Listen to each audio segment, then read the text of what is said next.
I'm going to analyze the two remaining round-robin matches at the 2025 ATP Finals, and I'm also going to preview the semifinals. So let's get started with Sinner versus Shelton. And first and foremost, I thought Ben played an excellent match. This match reminded me a little bit of the Paris Masters final between FAA and Sinner. It came down in the first set to a couple of points on Shelton's service game where he didn't take care of business. He actually hit two aces in this game, but at 30-15, he served and volleyed, which worked quite well in today's match. I thought that Ben was serving a lot better than in his previous two matches, but on this particular point, he hit a serve into the Sinner backhand. It wasn't placed well, and players are going to be in a tremendous amount of trouble if they come to the net at the wrong time against Sinner, who is the best passer and also the best returner on the ATP Tour. Ben shanks a forehand at 30 all, and then Sinner gets into a rally and overpowers Shelton, who ends up missing a backhand passing shot into the net. So that was pretty much the first set because Sinner is so unbelievably clutch. Now, as I've been saying this whole week, I don't think we've seen Sinner's top level yet, because even in this match, he was making some mistakes here and there. And he actually, at 2-1, gave Shelton a chance to get back into the set. And Shelton had 30-40 break point. And this game went over deuce a few times, and Sinner was making some unforced errors. But he eventually, at deuce, served two consecutive aces. Unbelievably clutch serving from Sinner through this entire week. He's up 5-3, breaks Shelton again, and wins the first set 6-3. Now in the second set, Sinner wasn't in danger on his service games. He didn't face a single break point. Shelton didn't even manage to get to deuce on the Sinner service games. And Sinner was getting into the Shelton service games, especially towards the end of the set at 5-4. Sinner had 30-40, match point number one. But Ben was playing well today, and he saved the first match point in a spectacular fashion. He ended up holding this game with some great tennis, and they got into a tiebreak. And Shelton didn't do much wrong in this tiebreak. On the second point on Shelton's serve, Sinner missed a bounce overhead, and the score was 1-1. And I thought, okay, maybe Shelton can go up 2-1, get a mini break, and potentially take this tiebreak from Sinner. But again, when it comes to the important moments, Sinner finds his best tennis. He gets a mini break on the very next point after missing that bounce overhead and puts Shelton under a tremendous amount of pressure from the baseline. Now he's up 2-1, serving, and he is delivering absolute bombs. Hits an ace at 3-1. Now he's up 4-1, and Shelton again gets a little bit lucky on the next point, hits a two-handed backhand passing shot that clips the net. But then on the next point, Ben covers the net in a spectacular fashion and keeps this tiebreak tight at 4-3. But again, Jannik Sinner is blasting first serves. And if the ball comes back after a strong serve from Sinner, you can pretty much kiss the point goodbye because Sinner starts to dominate with his forehand. So on the next point, he hits an inside-out winner. He goes up 5-3. And then something interesting happened on the next point, and that's a volley put away from Sinner. His hands have gotten a lot better. Earlier in the second set, he hit a spectacular backhand volley drop shot, and he hit quite a few forehand drop shots from the baseline. So Sinner's field game is improving a lot. Now Sinner's up 6-3, 3 match points, and he gets the Shelton serve back in play and starts putting tremendous amount of pressure on Ben, wins the tiebreak 7-3, and finishes 3-0 in his round robin matches. So FAA and Zverev were serving well in the beginning of the set, but both guys were tight. And yes, there was a lot on the line. The winner of this match would qualify for the semifinals and face Alcaraz. Stakes are very high. The tightness from both players started at 4-all FAA serving, and he actually went up 30 love, and everything looked like it looked earlier in the set. Both guys were holding quite comfortably. But then all of a sudden, Felix started making some interesting errors that he continued to make for the rest of this match. And up 30-15, he missed a very easy half-court forehand. Then at 30-all, he comes to the net and sails a forehand volley long that looked quite nervy. But one thing about Felix that I've been observing this entire indoor season is that his serving is so unbelievably clutch. He was able to save break point with a body blast and then hit a slice ace on the next point and managed to win a rally, again making his first serve on game point and went up 5-4. Zverev is serving to stay in this set. and the nerves kick in big time for Zverev, and he starts producing some poor tennis. So he makes a couple of easy errors, goes on love 30 in this game, then pushes a half-court forehand very softly, and Felix takes advantage of it and hits a winner. Zverev was able to win the next 3 points and save 3 set points, but it wasn't really Zverev saving these break points other than the ace he hit at 1540. It was Felix playing some tight tennis and making some uncharacteristic mistakes. And now it's deuce, and Zverev hits a very hard serve out wide. Felix returns it. Zverev comes to the net off a slightly mishit forehand, and he has a put-away volley very close to the net, and he stomps into it with very poor footwork and makes one of the easiest volley mistakes that you'll ever see at the elite level. And right when I saw this, I remembered a volley from Zverev in 2016, where he played Nadal and he was up 5-3 in the third, serving at 40-30, up match point. And Zverev makes a first serve out wide, hits it very hard, hits a solid forehand, comes to the net, and Nadal gives him a very weak backhand. So Zverev has the entire court open, and all he has to do is put the volley away, but he stomps into it and misses it into the net. Rafa wins the match. I use this clip of Zverev missing this volley to show my students what not to do at the net. And this is not a diss on Zverev by any means, but it's rather me showing my students that even somebody as good as Zverev can make footwork mistakes at the net. And that stomping footwork on the volley happens to be one of the most common ways that players, especially at the recreational level, miss transitional volleys. Now, I will say that Zverev's volleys have improved tremendously since 2016. He's volleying a lot better. But in this match, for whatever reason, the intensity was low and his footwork was poor, because it wasn't only this volley that he missed some very easy forehands, and I just did not see enough intensity in Zverev's footwork, and he looked flat-footed, and like I said, he was making some very easy mistakes that you usually don't see at the elite level. So now it's set point number 4 for FAA, and he gets into a rally, and he's targeting the Zverev forehand, and this was very smart, because Zverev hit 3 forehands in this rally, and they all landed around the service line.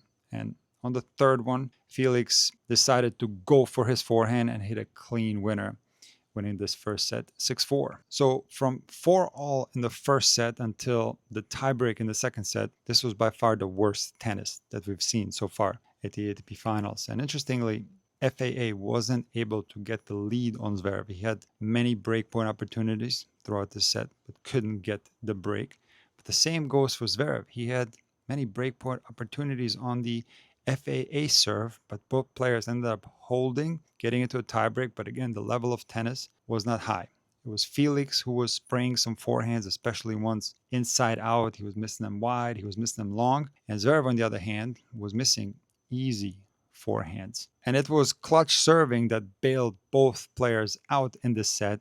And that's the reason why they were able to hold. Now, Felix has the best tiebreak record on the ATP Tour. And I had a feeling that he was going to win this one, not only because of his great tiebreak record, but also because of the state of mind that Zverev found himself in. He was very negative throughout this match, kept looking at his coaching box and kept making gestures. And this is one of these circumstances where the negative body language lingers through the entirety of the match, and that cannot possibly be a successful way to approach a tennis match. So this tiebreak was strange from Zverev. He was up 4-3 on serve, and Felix held both of his serves, up 5-4.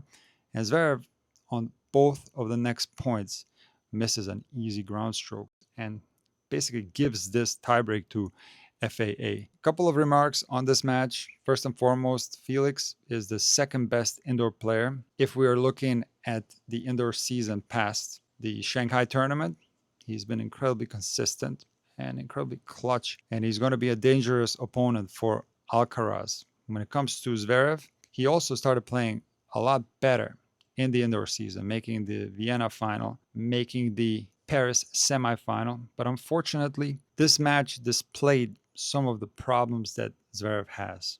The negative body language, the low intensity, and the tightness that can be seen in his game. So when people say that Zverev gets tight in matches and that he's scared to hit his forehand, that is certainly not true for the vast majority of Zverev's matches, or he wouldn't have been able to accomplish as much as he did. I mean, after all, he won the ATP Finals twice. He's an unbelievable player, but it is an undeniable fact that we've seen many instances where Zverev gets tight.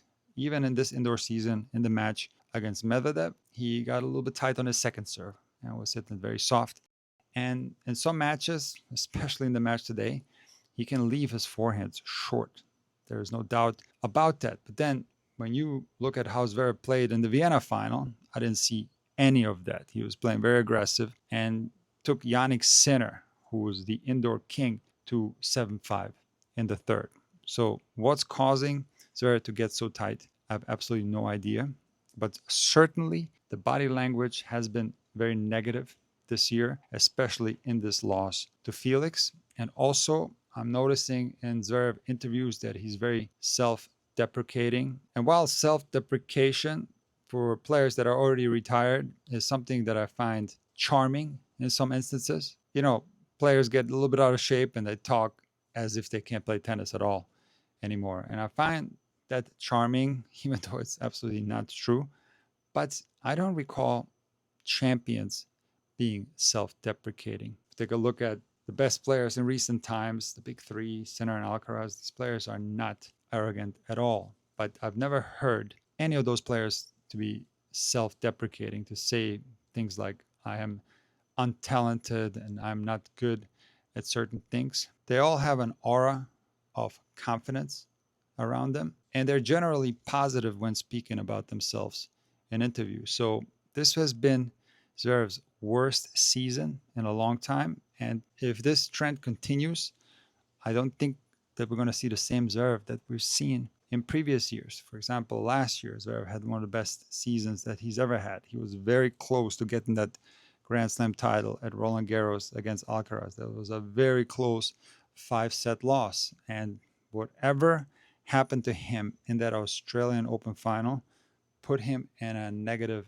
state of mind, and he has not been the same player, even though his results weren't as bad as people make it out to believe. So it's going to be interesting to see how Zverev performs in 2026. But now let's preview the semifinals tomorrow. And the head-to-head between de Minaur and Sinner is 12-0 for Yannick. But these guys played recently in Beijing, and Alex was able to take a set of Yannick, something that he was only able to do the second time they played each other, which was a very long time ago. I do think that this indoor surface is the best surface for Alex to face Sinner. But I do think that he can play a tight match with Sinner if he plays the same way he did against Fritz. If he starts ripping his ground strokes deep and flat, that certainly is going to be uncomfortable for Sinner. But what happens to most players is that the pressure from Yannick is way too high, and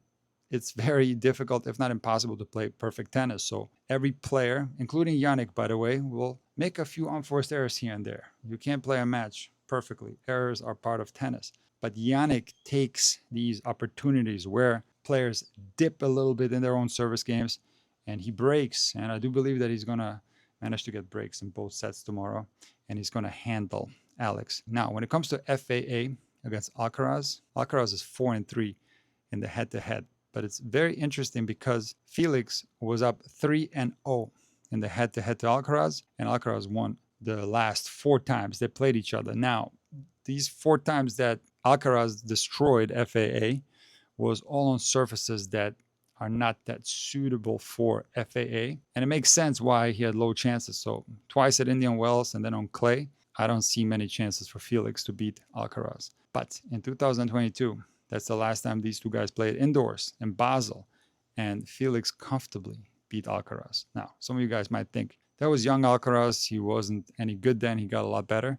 Yes, Alcaraz got a lot better since 2022, but Alcaraz also finished the year number 1 in 2022, and when Felix beat him, Alcaraz was ranked number 1 in the world. So on an indoor surface, if Felix comes out and he's serving the way he has been throughout this indoor season, he can hold serve if he continues to be clutch like he has been. He can make these sets tight, and then you never know what can happen. It's going to come down to a few points here and there. However, if Felix comes out and has dips like he had today against Zverev, he's going to have absolutely no chance, and he's going to lose quite easily in straight sets. But I don't foresee this happening because I don't think the same type of tension will be there when he plays Alcaraz. It's going to be a match where he goes in with a lot less to lose. And I don't really like saying that because there's always something to lose in a game of tennis. But this match against Alcaraz tomorrow will not be the same type of pressure match that it was